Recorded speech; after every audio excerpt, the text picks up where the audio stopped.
Kita masuk kepada pembahasan di surah Al-Qasas. Makna qasas ini adalah cerita-cerita. Nah, nanti banyak kisah-kisah yang Allah kisahkan di sini. Dimulai dengan firman Allah, Fawatihus Suwar, Tasim Mim. Hanya Allah yang tahu maksud dari makna ayat ini. Tilka ayatul kitabil mubin. Ini adalah ayat atau kitab sebagian dari Al-Quran al-mubin yang nyata. Yani untuk membedakan antara perkara yang hak dan yang batil. Natlu alaika min naba'i Musa. Jadi kisah ini sebagian dari ayat Quran. Ada pertanyaan, Ustadz, apakah Quran kan turunnya berangsur-angsur? Katanya ya ayat yang turun pertama itu apa? Iqra. Loh, kenapa kok yang di depan malah Al-Fatihah? Kenapa bukan Iqra? Nah, susunan Quran ini semuanya Allah yang menyuruh kepada Nabi SAW. Jadi dulu, Pak, ketika Rasulullah diturunkan wahyu, ada penulisnya. Di antara yang menulis adalah Zaid bin Sabit. Itu ketika menulis Rasulullah ngasih tahu, ini Quran. Jadi ketika dikasih tahu maka ditulis. Ini surah ini. Jadi ketika ditulis di lembaran-lembaran pohon kurma, kemudian di batu, itu semuanya dikasih tahu kalau itu Al-Quran surah apa dan ayat berapa. Tilka ayatul kitabil mubin. Ini adalah sebagian dari ayat-ayatnya di Alkitab. Al-Quran maksudnya al-mubin yang nyata, yang membedakan mana yang hak dan mana yang batil. Natlu alaika min naba'i Musa. Kami membacakan, kami menceritakan alaika kepadamu min naba'i Musa, sebagian dari kisah Nabi Musa alaihissalam. Wa fir'auna, dan Fir'aun, bil haqqi, dengan benar, yakni sebenar-benarnya. Jadi kisah ini benar, tidak ada kedustaan tentang kisah ini.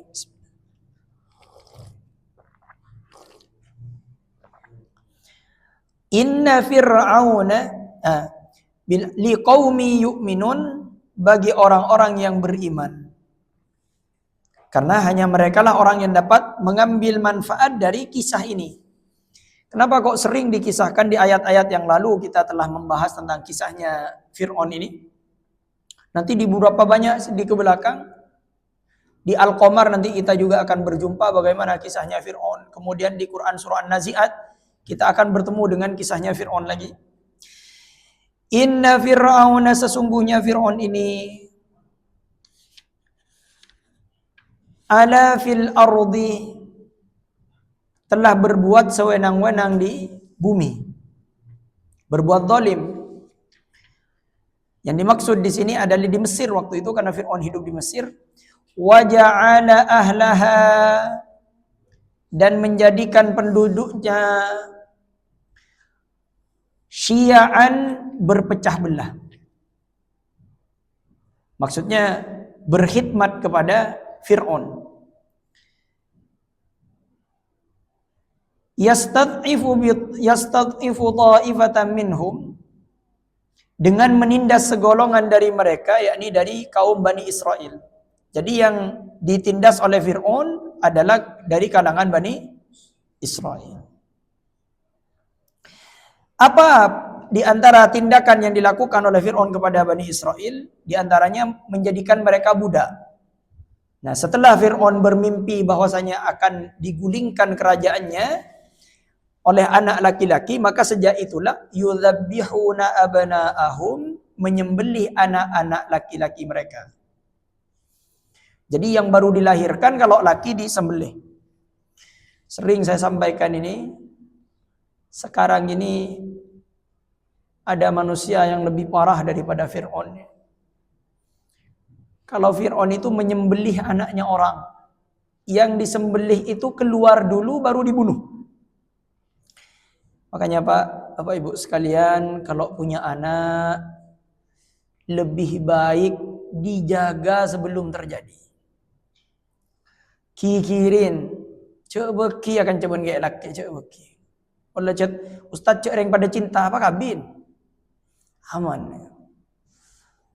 Karena dekik monpah terjadi perzinahan, ngandung, melahirkan tudus kau orang akhirnya apa? Mak letak melahirkan apa namanya? Digugurkan, aborsi. Na'udzubillah. Ini kan lebih kejam daripada Fir'aun. Fir'aun anaknya orang yang dibunuh itu pun yang laki-laki. Orang sekarang anaknya sendiri dan dia tidak mau tahu laki atau perempuan dibunuh. Ini lebih kejam daripada Fir'aun ini. Kita lihat beberapa di media sosial ada anak yang diletakkan di pinggir sungai. Ibu kresek ya. Yang kemarin yang viral beranak anak SMA ya, melahirkan waktu berdiri, teticeng mancing gekeran. Allahu Akbar. Mereka fitnah akhir zaman. Mungkin mereka mun beda orang tadi pacar mereka apa aneh. Sudah mana pacarnya? Kadang kebahagiaan ketika pertemuan keluarga sudah punya pacar belum? Tidak laku ya. Nah, beres nih. Kenapa? Karena sesuatu itu jadi kebiasaan karena kita tidak sering membicarakan bahwasanya itu salah. Nah, ketika Ustadz, tapi ada Ustadz yang ketika hamil bertanggung jawab, dia tidak boleh memakai bin bapaknya. Ketika ada seorang anak yang hamil di luar nikah, maka ketika anak ini lahir, dia tidak boleh menggunakan bin bapaknya. Harus dia bin ibunya. Maka akan timbul masalah. Satu, dia tidak boleh bernasab kepada bapaknya. Kedua, apabila bapaknya meninggal dunia, dia tidak boleh menerima waris. Kenapa? Karena dia bukan anak dari bapaknya. Kan pahtudus nih. Ketika sudah dia mau menikah, bapaknya tidak boleh mengawinkan dia. Kalau bapaknya mengawinkan, maka kawinnya sah. La nikaha illa biwali. Tidak sah nikah apabila tidak dengan wali. Tapi kan dia anak saya Ustadz. Salahnya saya apa? Salahnya Anda karena mencoblos sebelum hari H. Nah, ini kesalahan. Ustadz, tapi kan monpah ipakabin bagaimana rezekinya Ustadz? Nih kekuluban sampean. Senangkung rezekinya ke Allah, Pak. Senangkung rezekinya ke Allah. Coba gula tanya ke sampean. Ini kan pelajaran tauhid keimanan nih. Orang yang maksiat ke Allah, saya beri rezeki ka sesera. Allah. Saya cara pacaran guru, Pak. Saya azina guru. Saya beri rezeki saya Pak. Allah. Saya maksiat ke Allah, beri bi Allah. Napa boleh saya taat ke Allah? Kira-kira pikir nih. Dari baik ke Allah, dari tak ingkar janjina Allah, nahnu narzukukum kata Allah. Aku yang menjamin rezeki kalian, tak ingkar janji Allah, bahkan dari tak ingkar janjina ke Allah nih. Orang yang durhaka kepada Allah tetap diberi rezeki oleh Allah. Kenapa boleh saya taat ke Allah? Saya tak yakin Ustaz. Nah, ini kesalahan nembian jadi orang yang saya tak beriman ke Allah. Ya. Yudzabbihuna abna'akum. Fir'aun ini menyembelih anak laki-laki mereka yang baru dilahirkan, wa yastahyi nisa'akum, dan membiarkan hidup anak-anak perempuan mereka. Ini mun saya nak kanak bini nih kan dibiarkan. Fir'aun ini meskipun membunuh orang, yang dibunuh itu bukan kaumnya sendiri, bukan orang Mesir, bukan anaknya sendiri, itu pun kalau laki-laki. Innahu kana minal mufsidin, sesungguhnya Fir'aun termasuk orang-orang yang berbuat kerusakan, yakni gemar membunuh dan melakukan perbuatan-perbuatan kejam lainnya. Wa nuridu an namunna 'alal ladzina istud'ifu fil ardi.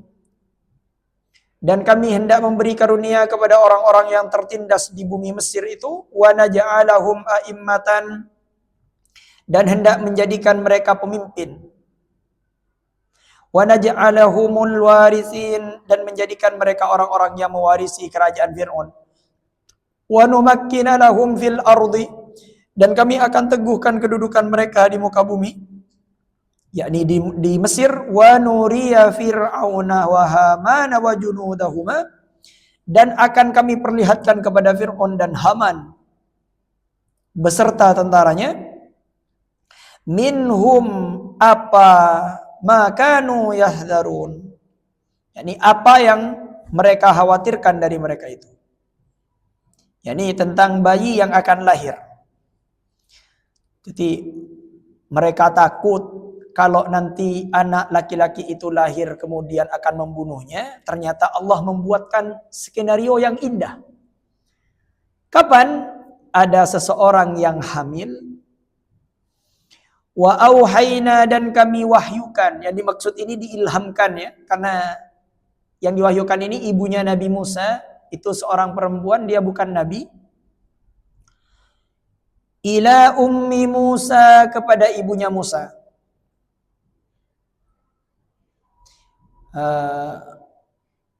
Kemudian Musa ini adalah bayi yang dimaksudkan oleh peramal Fir'aun. Jadi yang dimaksud akan yang membunuh adalah Musa alaihissalam.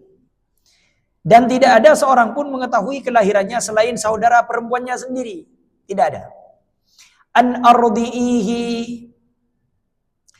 ardi'ihi fa idza khifta alaihi, susukanlah dia ketika lahir, sesuai dimin, fa idza khifta alaihi, dan apabila kamu khawatir terhadapnya, fa alqihi fil yammi, hanyutkanlah dia ke dalam sungai Nil, wala takhafi, dan janganlah bersedih hati karena berpisah dengan bayimu, inna radduhu ilaiki, karena sesungguhnya kami akan mengembalikannya kepadamu, waja'iluhu minal mursalin, dan menjadikannya salah seorang dari para rasul. Maka ibu Nabi Musa menyusukan, ulama menyebutkan selama 3 bulan lamanya disusukan. Selama itu Nabi Musa tak pernah menangis. Selama 3 bulan tak pernah menangis. Akhirnya ibu Musa merasa khawatir akan keselamatan Nabi Musa. Lalu ia menaruh Musa yang masih bayi itu ke dalam sebuah peti, dilapisi dengan disegel ya, maknanya tak bocor gitu. Dilapisi. Ada yang mengatakan ulama bahan yang lecen, maknanya aing tak masuk.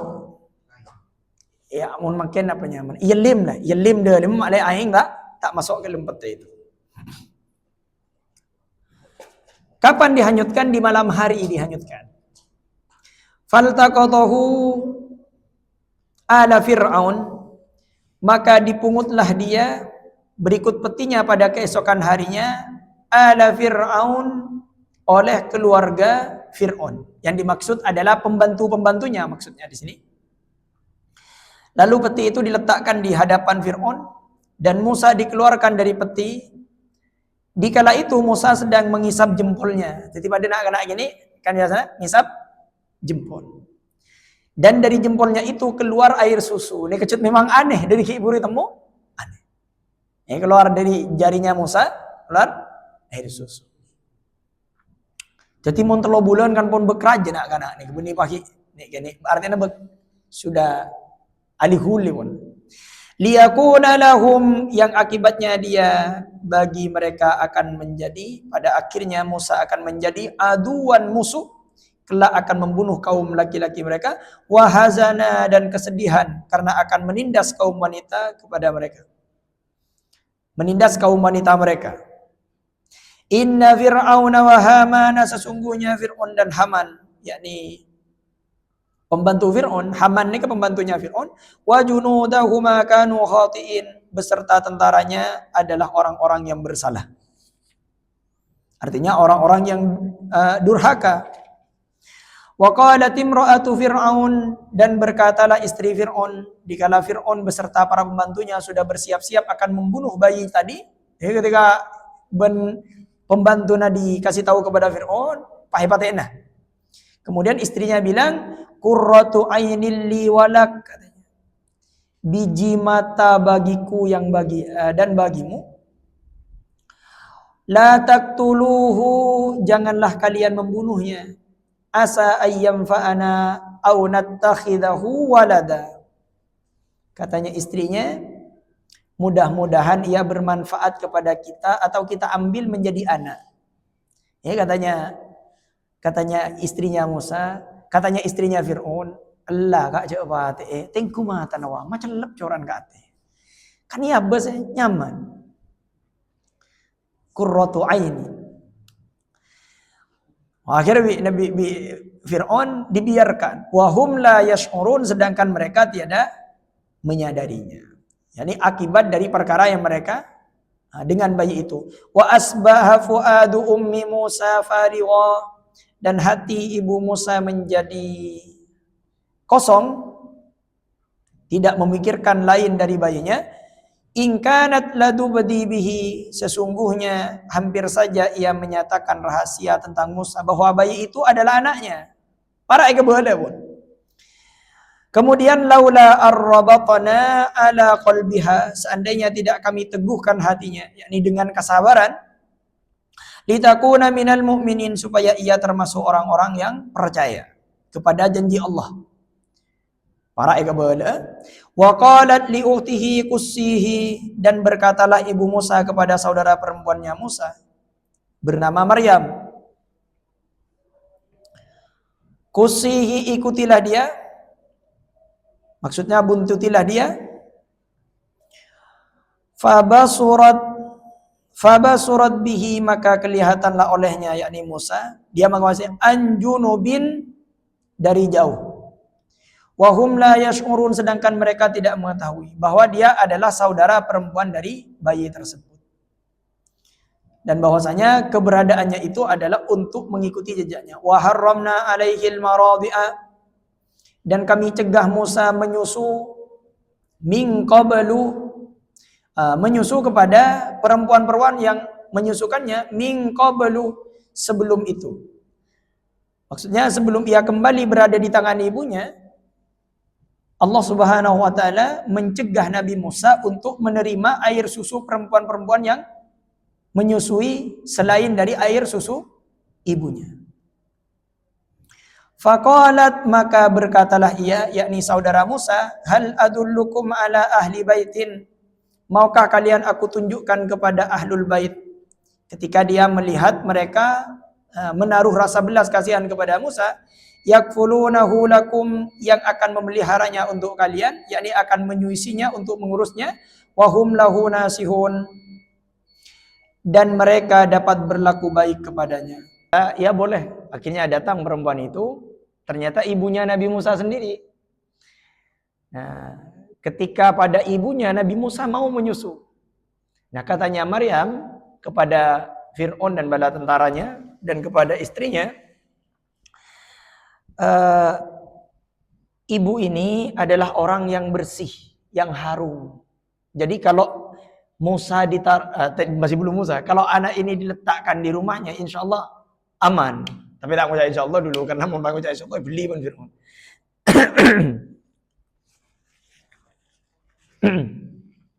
Kemudian katanya Fir'aun, ya sudahlah, taruh di rumah ibu ini.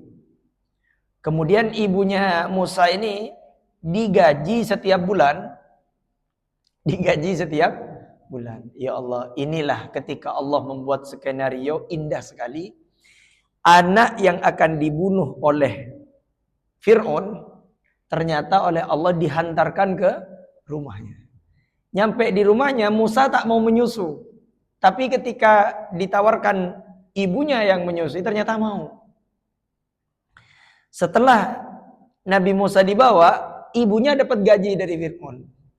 Jadi asalnya mau membunuh, malah tidak dibunuh. Dan malah ibunya malah ditanggung kehidupannya oleh Fir'aun. Kemudian Faradatnahu ila ummihi, maka kami kembalikan Musa kepada ibunya, kaita qarra ainuha, supaya senang hatinya karena bertemu kembali dengan Nabi Musa.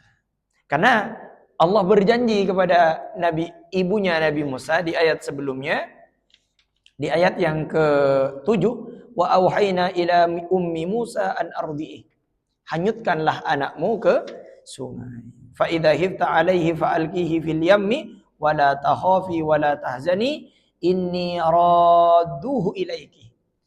Hanyutkan, jangan takut, jangan bersedih, karena suatu saat aku akan kembalikan lagi kepadamu.